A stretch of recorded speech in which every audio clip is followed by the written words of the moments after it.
recuerdan esta posición, se llama la grulla y se hizo famosa a raíz de una película que se conoce con el nombre de Karate Kid. No sé si la hayan visto, pero si no lo han hecho, tienen que hacerlo. Y no porque sea una gran película, sino porque constituye un hito cultural en la sociedad contemporánea. Los hitos culturales no necesariamente tienen que ver con un alto desarrollo artístico, humanístico, estético, necesariamente. Pongámoslo con un ejemplo muy sencillo. El Chavo del Ocho es un hito cultural. Y el Chavo del Ocho ha sido destruido por psicólogos, pedagogos, feministas, sociólogos, etc. Pero no puede haber una persona que se diga culta y que no sepa qué quiere decir fue sin querer queriendo, ¿no? Entonces, a eso me refiero con hitos culturales. Y Karate Kid es un hito cultural. Alguien que estudia sociología no puede ser una persona inculta. Tiene que ser necesariamente una persona culta. Y la cultura en la actualidad no se mide por cuántos libros haya leído uno solamente. Antes sí. Antes la cantidad de libros que uno había revisado, leído, lo hacía más o menos culto. Y las familias cultas tenían pues muchos libros en sus casas. Pero ahora el libro no basta. Además del libro, tenemos que tener un consumo intensivo y permanente de películas. El cine es el producto cultural por excelencia de fines del siglo XX y principios del siglo XXI.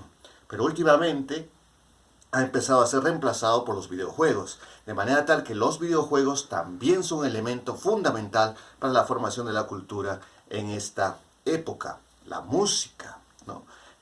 Igualmente. Y no me estoy refiriendo a Beethoven, me estoy refiriendo al baile del caballo. El baile del caballo puede ser muy criticado desde el punto de vista musical estrictamente, estético, etc. Pero nadie va a negar que se trata de un hito cultural. Bueno, en la película Karate Kid se da una escena muy emocionante, muy importante, que es esta que he intentado significar al principio del video, que se llama La Grulla. Esta película tuvo tanto impacto cuando se inauguró que el protagonista, que es un muchacho más o menos enclenque, tiene la suerte de conocer al señor Miyagi, y el señor Miyagi le enseña karate. Y le enseña karate realizando un conjunto de actividades domésticas. Le enseñaba, por ejemplo, karate haciéndolo encerar el piso, ¿no? Y este movimiento luego le va a servir para algunas técnicas de defensa. Y luego le enseñó a pintar la cerca. Y también este movimiento le enseñó otras técnicas de defensa. Les decía que esta película tuvo tanto impacto que los jóvenes, los adolescentes, mejor dicho, de ese momento, se volvieron hacendosos.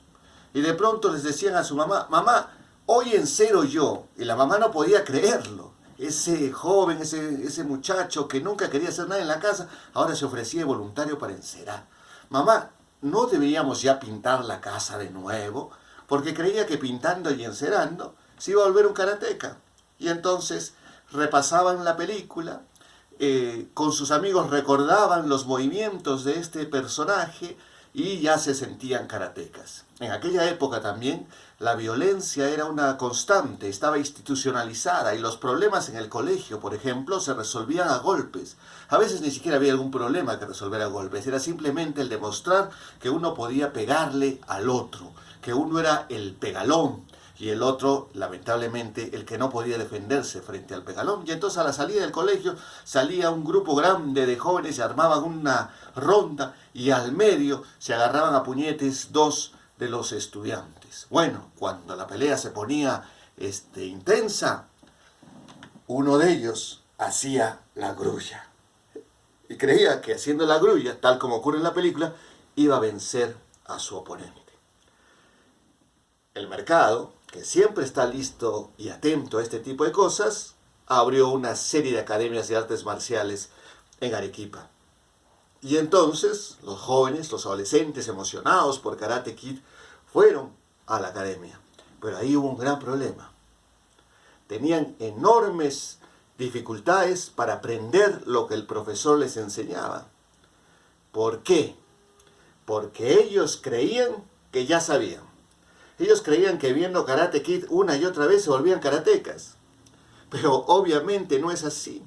Y como no había nadie que los guiara, que les enseñara correctamente, aprendieron pues a dar los golpes no como se debía, sino de forma errónea. Por ejemplo, el golpe tiene que darse sin sacar el hombro, pero ellos no se fijaron en ese detalle y lo hacían sacando el hombro. Y entonces la academia, cuando les decía golpeen, ellos sacaban el hombro y el profesor no saque el hombro, vuelve a golpear y volvían a sacar el hombro, no saque el hombro, y seguían haciéndolo mal. ¿Por qué? Porque lo aprendieron mal. Cuando uno aprende algo mal, luego es muy difícil intentar aprenderlo bien.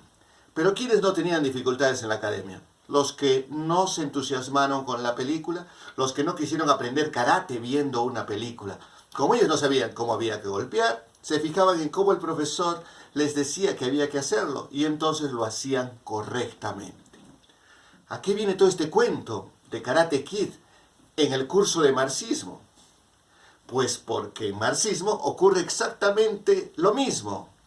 Prácticamente no hay una persona en la sociedad que no crea que sepa qué es el marxismo.